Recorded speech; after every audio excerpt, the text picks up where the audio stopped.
Hello friends, मैं Sanjeet Verma job 9X में आपका स्वागत है। आज हम स्टार्ट कर रहे हैं। देखिए, आपका कक्षा 12 का सेकेंड केमिस्ट्री, जिसमें आप लोग का चैप्टर होगा बहुलक, और बहुलक का चौथा पार्ट है। हम लोग का चौथा वीडियो है और इस वीडियो में हम लोग पूरा बहुलक के बारे में क्या करेंगे जी, अध्ययन करेंगे। जिसमें से देखिए, आपका पहला बहुलक जो है पॉलीएथिलीन है। क्या है जी? पॉलीएथिलीन, जिसको एक शब्दों में हम पॉलीथीन के भी नाम से जानते हैं। तो सबसे पहले इसमें हम ये सीखेंगे कि पॉलीएथिलीन या पॉलीथीन बनता कैसे है। इसके लिए याद रखना है, पॉलीथीन के लिए या पॉलीएथिलीन के लिए जो आपका एकलक होता है, ये आपका एथीन होता है, या उसी का ही दूसरा नाम एथिलीन भी होता है। जैसे देखिए, ये हो गया यहां पर CH2 डबल बॉन्ड CH2। अगर इसका साधारण नाम लिखा जाए, CH2 डबल बॉन्ड CH2 का अगर साधारण नाम लिखा जाए तो इसका साधारण नाम होगा क्या जी? एथिलीन। ठीक। और इसका जो IUPAC नाम होता है वो आपका क्या होगा जी? एथीन हो जाएगा। ये चीज आपको याद रखना है। CH2 डबल बॉन्ड CH2 का जो साधारण नाम होता है एथिलीन होता है। पढ़े भी होंगे आप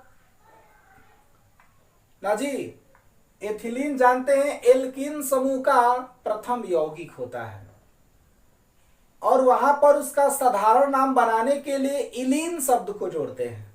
तो इसमें देखिए, कार्बनों की संख्या 2 है तो एथ लिख सकते हैं। एथ में जैसे ही आप इलीन जोड़ देंगे तो आपका एथिलीन मिल जाएगा, जैसे कि यहां पर हमने लिखा है। उसी प्रकार से एल्कीन का जब IPAC नाम बनाते हैं तो डबल बॉन्डों के लिए आप पढ़े होंगे कि डबल बॉन्डों के लिए इन जोड़ा जाता है। तो यहां पर कार्बनों की संख्या 2 है तो एथ हो जाएगा, और एथ में इन जोड़ देंगे तो एथीन हो जाएगा। तो ये हो गया आपका। तो इस प्रकार से आपको याद रखना है कि पॉलीथीन के लिए जो एथिलीन या एथीन जो होता है ये एकलक का काम करता है। लेकिन एक से तो हमारा बहुलक बनेगा नहीं। तब इसके लिए क्या होता है कि एथिलीन के या एथीन के कई एकलक को आपस में क्या करते हैं जी? जोड़ते हैं। जैसे देखिए, हम लिख रहे हैं यहां पर ध्यान दीजिएगा। यहां पर लिख रहे हैं CH2 डबल बॉन्ड CH2। फिर यहां पर भी देखिए लिख रहे हैं CH2 डबल बॉन्ड CH2, और यहां पर भी लिख रहे हैं क्या जी? CH2 double bond CH2। देखिए, यहां पर एथिलीन के अब 3 अणु हो गए, यानी कि तीनों अणु यहां पर एकलक का काम कर रहा है। और बहुलक तो पढ़े हैं, बहुलक के बारे में आप पीछे पढ़ भी चुके हैं हमारे पहले वीडियो में ना जी, कि जब कई प्रकार के एकलक आपस में जुड़ते हैं तो एक उच्च अणुभार के जटिल यौगिकों का निर्माण करते हैं तो उसको बहुलक कहते हैं। तो यहां पर बतलाइए, यहां पर CH2 डबल बॉन्ड CH2 यानी कि जो एथिलीन है एक सरल अणु है। यहां भी एथिलीन एक सरल अणु है, यहां भी एथिलीन एक सरल अणु है। तो जब ये तीनों सरल अणु आपस में जुड़ेंगे तो एक जटिल अणुओं का निर्माण करेंगे, और इस प्रकार से हमारा क्या होगा? बहुलक बन जाएगा, पॉलीथीन बन जाएगा। लेकिन इसके लिए एक नियम होता है क्या जी?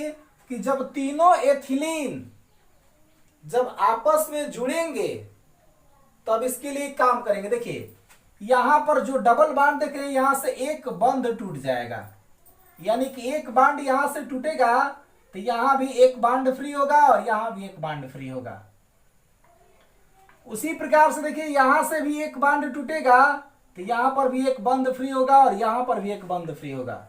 उसी प्रकार से यहां से भी एक बॉन्ड टूट जाएगा तो यहां पर भी एक बॉन्ड फ्री होगा और यहां पर भी एक बॉन्ड फ्री होगा। तभी तो यहाँ पर एकलक के रूप में है। लेकिन यहीं पर जब सभी एकलक यानी कि तीनों एकलक आपस में जुड़ जाए, जैसे देखिए अगर इस फ्री बॉन्ड को इस फ्री बॉन्ड के साथ हम जोड़ दे रहे हैं, फिर इस फ्री बॉन्ड को इस फ्री बॉन्ड के साथ अगर हम जोड़ दे रहे हैं, यहां पर देखिए, तो इस प्रकार से अब ये संरचना जो दिख रहा है ये आपका बहुलक का हो जाएगा। इधर भी बंद फ्री है और इधर भी बंद फ्री है। इसका मतलब ये हुआ कि इस तरह के कई अणु आगे जुड़ने के लिए क्या है, स्वतंत्र है। बहुलक का निर्माण करने के लिए इस प्रकार का हजारों एकलक, लाखों एकलक आपस में क्या कर सकता है, जुड़ सकता है। और जुड़ करके जैसे ही एक उच्च अणुभार के यौगिकों का निर्माण कर देगा तो वही आपका क्या हो जाएगा, बहुलक हो जाएगा। तो देखिए इसमें कितना स्टेप हो गया जी, इसमें एक स्टेप ये हो गया आपका, एक स्टेप ये हो गया आपका, और एक स्टेप ये हो गया आपका। तो इसमें से किसी एक स्टेप को लिख लेंगे हम, ठीक। तो इस प्रकार से देखिए हम यहां पर लिख रहे हैं क्या जी, अब यहां पर लिखेंगे हम क्या जी, CH2 डबल बॉन्ड CH2। अब देखिए CH2 डबल बॉन्ड CH2 यानी कि एथिलीन के जब कई अणु ले रहे हैं जिसमें अणुओं की संख्या कोई निश्चित नहीं है, इसीलिए यहां पर हम N दर्शा देते हैं, N अणु को दर्शा देते हैं। क्या कर देते हैं जी, N अणु को दर्शा देते हैं।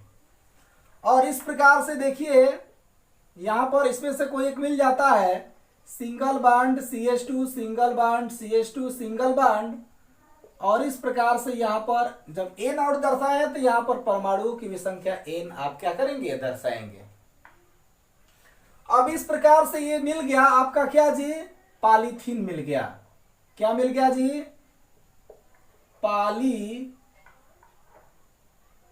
मिल गया आपका पॉलीथीन, पॉलीथीन, ठीक। लेकिन यहां पर इसके ऊपर हमेशा हम क्या लिखेंगे जी, बहुलकन, बहुलकन भी लिख सकते हैं या बहुलकीकरण भी लिख सकते हैं।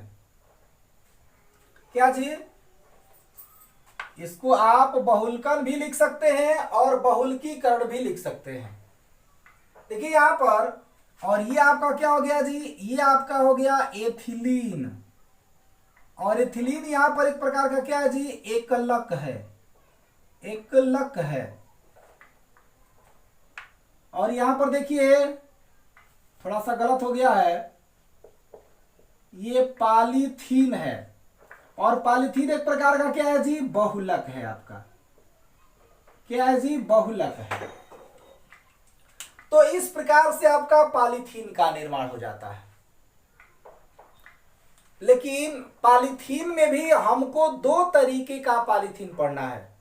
एक पढ़ना है अल्प घनत्व पॉलीथीन, जिसको लो डेंसिटी पॉलीथीन बोलते हैं, और दूसरा पढ़ना हमको क्या जी, उच्च घनत्व पॉलीथीन, जिसको आप हाई डेंसिटी पॉलीथीन कहते हैं। तो चलिए इसमें हम पहला चीज पढ़ते हैं, सेम ऐसे ही प्रोसेस उसमें भी होगा। यहीं पर हम पहला नंबर डाल देते हैं क्या जी, पहला नंबर अल्प घनत्व पॉलीथीन। क्या लिख देते हैं जी यहां पर, अल्प घनत्व पॉलीथीन।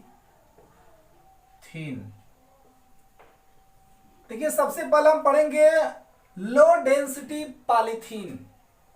तो लो डेंसिटी पॉलीथीन के लिए देखिए एकलक का काम तो यही करेगा, लेकिन यहां पर देखिए उत्प्रेरक के रूप में ऑक्सीजन काम करेगा। कौन जी, उत्प्रेरक के रूप में आपका ऑक्सीजन काम करेगा। लेकिन इसके लिए जो वायुमंडलीय दाब होगा वो 1500 से 300 डिग्री सेल्सियस होगा, 3000 डिग्री सेल्सियस होगा। 1500 से कितना होगा जी, 3000, 1500 से 3000 वायुमंडलीय दाब आपका क्या होगा जी। और उसके बाद जो टेम्परेचर होगा वो 200 से 300 रहेगा। देखिए वायुमंडलीय दाब जो होगा आपका वो 1500 से 3000 ATM होगा, और जो टेम्परेचर होगा वो 200 से कितना होगा, 300 डिग्री सेल्सियस होगा। और इस प्रकार से यहां पर अब जो प्लास्टिक मिलेगा, ये प्लास्टिक जो मिलेगा, ये आपका क्या होगा जी, अल्प घनत्व पॉलीथीन होगा। क्या होगा जी, यहां पर लिख देते हैं अल्प घनत्व, और यहां पर लिखा गया है पॉलीथीन।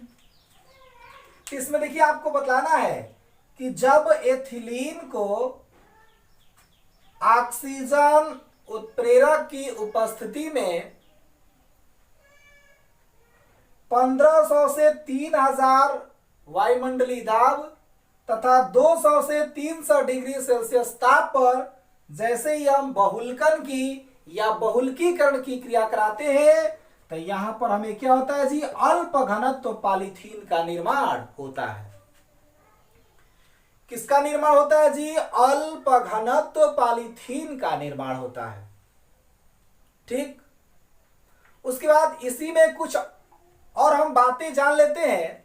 देखिए जो आपका अल्प घनत्व पॉलीथीन होता है, इसका जो अणु भार होता है वो आपका 30 लाख होता है। कितना होता है जी, यहाँ पर 3 लगाकर 3 जीरो यहाँ पर और 3 जीरो यहाँ पर, तो कितना पढ़ेंगे, इकाई, दहाई, सैकड़ा, हजार, 10 लाख, 10 लाख, यानी कि 30 लाख। कितना होता है जी, 30 लाख। अल्प घनत्व पॉलीथीन का जो अणु भार होता है वो कितना होता है, 30 लाख से कम होता है। साथ ही साथ जो आपके पॉलीएथिलीन या पॉलीथीन होते हैं, ये ताप सुनम्य प्लास्टिक होते हैं। क्या होते हैं जी, ताप सुनम्य प्लास्टिक होते हैं। विद्युत के अचालक भी होते हैं, क्योंकि इसमें विद्युत का यानी कि इलेक्ट्रिक करंट का जो प्रवाह है नहीं हो सकता है। नम्य भी होते हैं, नम्य माने मुलायम से मतलब है, और जल प्रतिरोधी भी होते हैं। क्या होते हैं जी, जल प्रतिरोधी भी होते हैं। उसी प्रकार से देखिए इसमें एक चीज और जानेंगे, इसका उपयोग जानेंगे। जैसे अल्प घनत्व पॉलीथीन का, लो डेंसिटी पॉलीथीन का यूज कहां कहां होता है, उपयोग कहां कहां होता है, ये भी जान लेते हैं। तो देखिए एक चीज आपको बतलाना है कि जो आपके अल्प घनत्व पॉलीथीन होते हैं या पॉलीएथिलीन होते हैं, इसका उपयोग जो होता है पैकिंग के लिए भी किया जाता है। अगर किसी भी पदार्थों का पैकिंग करना हो, पैक करना हो, तो वहां पर भी एक प्रकार से हम क्या जी, अल्प घनत्व पॉलीथीन का उपयोग करते हैं। साथ ही साथ जल से बचाव के लिए फिल्में बनाते हैं, सीट बनाते हैं, और साथ ही साथ अल्प घनत्व प्लास्टिक का उपयोग हम लोग थैलियां बनाने में, शीशियां बनाने में, ट्यूब बनाने में, पाइप बनाने में, ग्लास बनाने में, प्लास्टिक की बाल्टियां बनाने में इसका उपयोग करते हैं। और एक बात और, साथ ही साथ क्या जी, तार व केबल के रोधन के रूप में भी हम लोग एक शब्दों में क्या जी, अल्प घनत्व प्लास्टिक का उपयोग करते हैं। तो इस तरह से ये चीजें आपको याद रखना है। उसी प्रकार से हम लोग का दूसरा पॉइंट जो होगा इसी तरह से रहेगा, केवल ये हम मिटा देते हैं। देखिए ये मिटा देते हैं, फिर देखिए यहां पर ये मिटा देते हैं, ये मिटा देते हैं। अब देखिए जो अल्प घनत्व प्लास्टिक लिखे हैं, इसके स्थान पर अब क्या हो जाएगा जी, उच्च घनत्व। क्या हो जाएगा जी, उच्च। ये दूसरा टॉपिक है पॉलीथीन में ही, दूसरा टॉपिक है क्या जी, उच्च घनत्व पॉलीथीन, हाई डेंसिटी पॉलीथीन या पॉलीएथिलीन कैसे बनता है उसको भी देख लेते हैं। देखिए यहां पर ये तो सेम वही चीज रहेगा, इसमें किसी भी प्रकार का कोई चेंजिंग नहीं होगा। लेकिन यहां पर देखिए उच्च घनत्व अगर पॉलीथीन आपको बनाना है तो उसके लिए देखिए क्या होता है, उच्च घनत्व पॉलीथीन का निर्माण जो होता है उसको हम ज़ाइग्लर विधि के द्वारा ही करते हैं। किसके द्वारा करते हैं जी, ज़ाइग्लर विधि के द्वारा ही करते हैं। और ज़ाइग्लर विधि में आपका 2 से 6 वायुमंडल दाब होता है। कितना वायुमंडलीय दाब होता है जी? यहां पर 2 से 6 एटीएम होता है। जाइग्लर विधि में 2 से 6 आपका क्या होता है? वायुमंडलीय दाब होता है। साथ ही साथ जो टेम्परेचर होता है वो 60 से 70 होता है। कितना होता है जी? जो टेम्परेचर होता है 60 से 70 डिग्री सेल्सियस होता है। तो बतलाएंगे इसमें क्या जी कि उच्च घनत्व पॉलीथीन का निर्माण जाइग्लर विधि द्वारा किया जाता है। उसके बाद बताएंगे कि इस विधि में 2 से 6 वायुमंडलीय दाब और 60 से 70 डिग्री सेल्सियस ताप पर एथिलीन गैस एक अक्रिय हाइड्रोकार्बन विलायक में, जिसमें आपका क्या जी? जिसमें आपका ट्राई एथिल एल्यूमिनियम, जिसमें आपका ट्राई एथिल एल्यूमिनियम और टाइटेनियम टेट्राक्लोराइड उत्प्रेरक उपस्थित होता है। और इस उत्प्रेरक की उपस्थिति में जैसे ही हम प्रवाहित करते हैं, जिसमें आपका क्या होता है जी? पॉलीएथिलीन बनती है। जिसमें आपका क्या होता है जी? पॉलीएथिलीन बनती है। और इस प्रकार से अभी हमने जो बतलाया उत्प्रेरक का नाम, जैसे जाइग्लर उत्प्रेरक का नाम क्या होता है जी? जैसे आपका C2H5 का थ्राइस होता है, एल होता है प्लस TiCl4 होता है।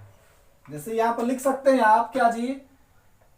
C2H5 का थ्राइस और यहां पर एल होता है प्लस TiCl4 होता है। इसी को एक शब्दों में हम लोग क्या जी? जाइग्लर नट्टा उत्प्रेरक कहते हैं। क्या बोलते हैं जी? जाइग्लर नट्टा उत्प्रेरक कहते हैं। और इसी उत्प्रेरक की उपस्थिति में हम लोग क्या करते हैं जी? उच्च घनत्व पॉलीथीन को प्राप्त कर लेते हैं। ठीक, तो एक चीज आपको इसमें बतलाना है, यहां पर उत्प्रेरक के रूप में काम कौन करता है जी? वहां पर ऑक्सीजन करता था, यहां पर C2H5 का थ्राइस और यहां पर Al प्लस Ti और Cl4। तो देखिए इसमें आपको बतलाना है कि एथिलीन को 2 से 6 वायुमंडलीय दाब तथा 60 से 70 डिग्री सेल्सियस ताप पर जैसे ही हम जाइग्लर नट्टा उत्प्रेरक की उपस्थिति में बहुलकन की या बहुलकीकरण की क्रिया कराते हैं, तो यहां पर जो आपका पॉलीथीन मिलता है, ये आपका क्या होता है जी? उच्च घनत्व होता है। ये आपका क्या होता है? उच्च घनत्व का पॉलीथीन होता है। और इसके लिए भी एकला का काम क्या? एथिलीन ही करता है। और इस प्रकार से उच्च घनत्व पॉलीथीन का जो उपयोग होता है, उच्च घनत्व पॉलीथीन का जो उपयोग होता है दृढ़ वस्तुएं बनाने में करते हैं। दृढ़ वस्तुएं जैसे आपका क्या क्या हो सकता है जी? रेफ्रिजरेटर की बर्फ जमाने की ट्रे होती है। जैसे आप देखिएगा फ्रीज के अंदर जो बर्फ जमाने वाला ट्रे होता है, उसके निर्माण में हम लोग उच्च घनत्व पॉलीथीन का उपयोग करते हैं। साथ ही साथ क्या जी? बोतलें बनाने में भी करते हैं। बोतलें रखने की क्रेट बनाने में करते हैं। कहां करते हैं जी? बोतलें रखने की क्रेट बनाने में करते हैं। देखे होंगे आप लोग, जो वो पेप्सी वाला जो बोतल होता है छोटा छोटा, जिसको रखा जाता है जिस प्लास्टिक के बर्तन में, उसको क्या बोलते हैं जी? क्रेट बोलते हैं। या आजकल उसी क्रेट को लेकर बहुत सारे लोग सब्जियां बेचने का भी काम करते हैं। उसी क्रेट की हम बात कर रहे हैं। तो इस प्रकार से वहां पर हम लोग उच्च घनत्व पॉलीथीन का उपयोग करते हैं। इसी क्रम में देखिए आगे हम चलते हैं।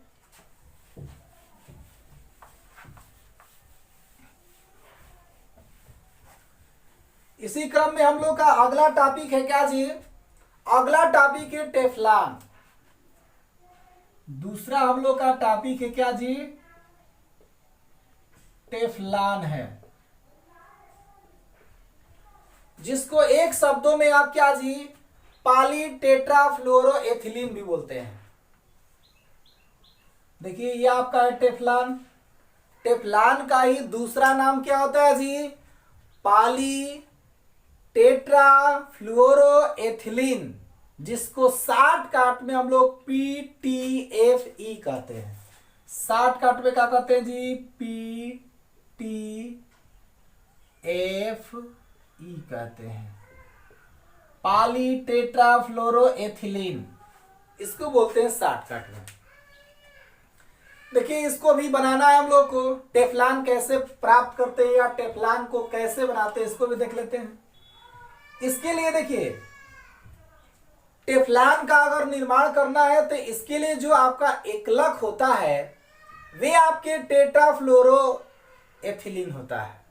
क्या होता है जी, टेट्राफ्लोरोएथिलीन होता है।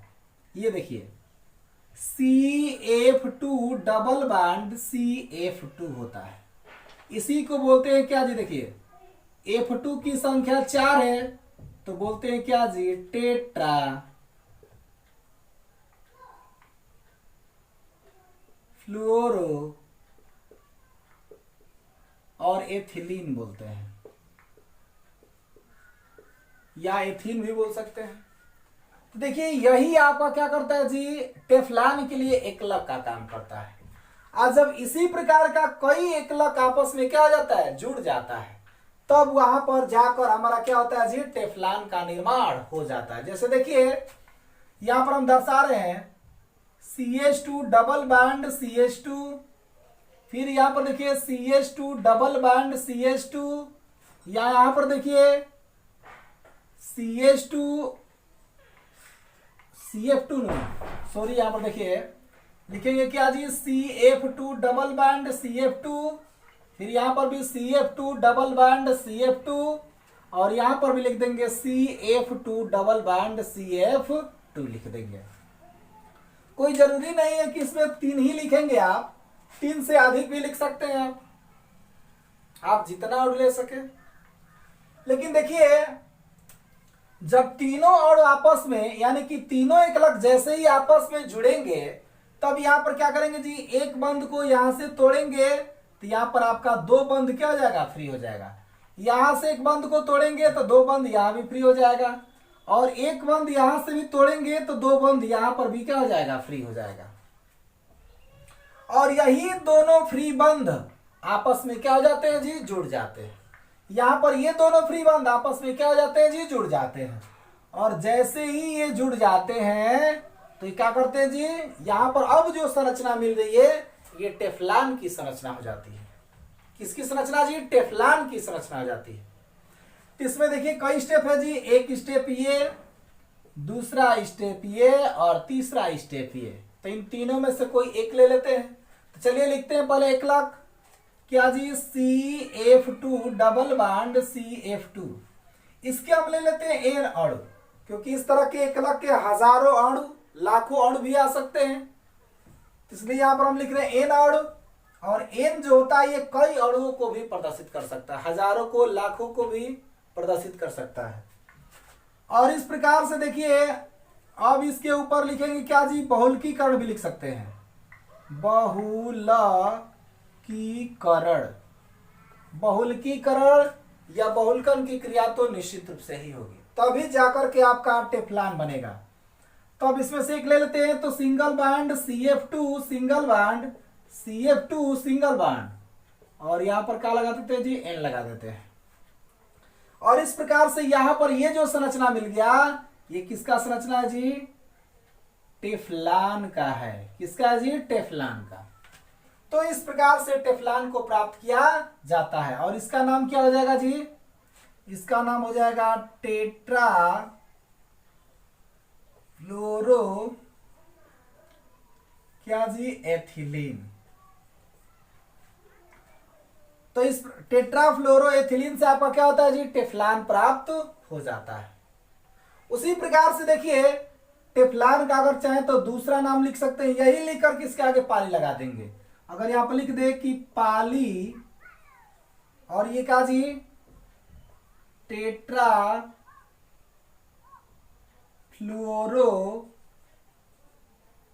क्या जी, एथिलीन, तो टेफ्लॉन का ये दूसरा नाम होता है। और इसी को शॉर्टकट में हम लोग कहते हैं जी का पी टी, और उसके बाद क्या जी, एफ ई बोलते हैं, पाली टेट्राफ्लोरो एथिलीन बोलते हैं, पीटीएफ।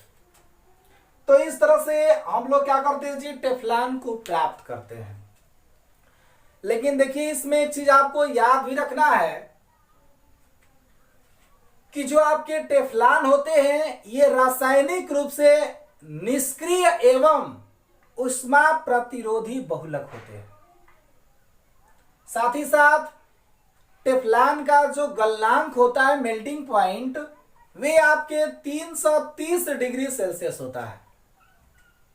और जो आपका टेफ्लॉन होता है, टेफ्लॉन पर सांद्र नाइट्रिक अम्ल यानी कि HNO3, सल्फ्यूरिक अम्ल यानी कि H2SO4, हाइड्रोक्लोरिक अम्ल यानी कि ACl, या सांद्र सोडियम हाइड्रोक्साइड यानी कि NaOH, विलयन का उच्च ताप पर भी कोई प्रभाव नहीं पड़ता है।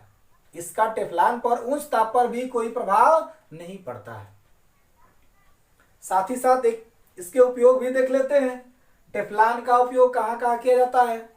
तो इसमें आपको बतलाना है कि टेफ्लॉन का उपयोग सांद्र अम्लों व दाहक द्रवों के भरने की केन बनाने में किया जाता है, और साथ ही साथ उष्मा व रासायनिक पदार्थों के प्रति अस्थाई वस्तुएं जैसे आपके गैस कट बनाने में, सील बनाने में भी हम एक प्रकार से क्या करते हैं जी, टेफ्लॉन का उपयोग करते हैं। साथ ही साथ इसका उपयोग रोधन पदार्थों के रूप में भी किया जाता है। और टेफ्लॉन का जो पृष्ठ होता है बहुत चिकना होता है, टेफ्लॉन का जो पृष्ठ होता है बहुत चिकना होता है, और चिकना होने के कारण इससे कोई वस्तु चिपकती नहीं है। जब चिकना होगा तो इस पर कोई भी वस्तु चिपकती नहीं है, और इस गुण के कारण ही कुकिंग के बर्तनों पर टेफ्लॉन का ही लेप किया जाता है। ये चीज आपको याद रखना है। आज के लिए इतना ही, धन्यवाद। जो भी हमारे चैनल को सब्सक्राइब नहीं किया है वो सब्सक्राइब कर ले, और घंटी को भी इम्प्रेस करे, ताकि आगे आने वाले जो भी आपका वीडियो है आपके तक पहुंचता रहे। धन्यवाद।